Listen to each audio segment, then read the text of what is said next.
The studio had started working on the writing part of it. I went directly from finishing Alice and immediately started working on the voice for Wendy.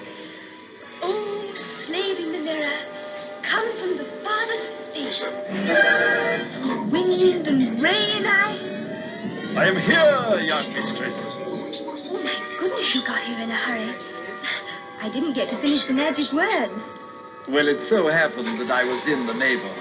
Hans Conried, seen here as the face in the magic mirror, was cast in the tradition of the stage play as both Captain Hook and Peter Pan.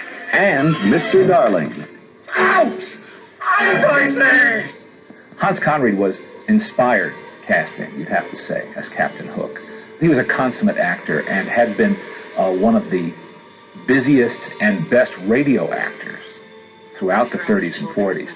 So he was well schooled in how to act a part vocally. Peter Pan will be blasted out of Neverland forever. To bring the villainous Captain Hook to animated life, Walt assigned veteran animator Frank Thomas. So I was wondering who was going to get the juicy assignment of doing Captain Hook, and I heard that Walt wanted me to do it. I thought, gee, putting me on that kind of a villain, a comic thing.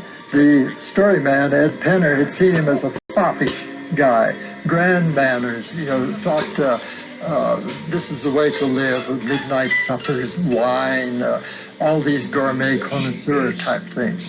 While the director saw him as a tough, mean guy who'd shoot the cannon and shoot his own crew on the ship, and he was a menacing villain. He was a menacing opponent for Peter Pan. Now let me see, where was I? Walt knew that for his version of Peter Pan, Tinkerbell would have to be developed as a fully realized character. From the late 1930s on, character sketches trace Tinkerbell's development, and each reveals the then current conception of feminine beauty.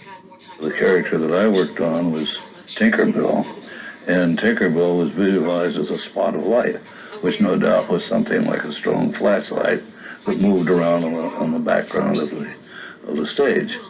In our medium, you couldn't just use a spot of light. So I came up with the design that you see here. She's a pure pantomime character, which in itself I think is very interesting. But she didn't talk, but you know what she's thinking. There's been a rumor for years that she was patterned after Marilyn Monroe. It's the kind of likable story people will repeat because it sounds good, but it doesn't really wash because she was not a star yet. She was not a superstar or a pop culture icon. She was in Hollywood, but the designers and animators at Disney wouldn't have known who she was. I was Tinkerbell. I got this call to come over to Disney to do this audition, and they said, we want her to step on a mirror, a hand mirror that's on a dresser, look down, preen herself, and then suddenly see her hips and be very uncomfortable with the size of them. So I did. I said, certainly. And I stepped on and I looked down and I saw my hips and I measured them. I stamped my foot and marched away.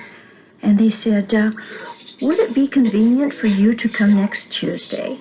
So they knew that I had the imagination that they needed. The use of Margaret Carey as a live model for Tinkerbell was only part of the considerable reference used by Disney animators to bring Peter Pan to the screen.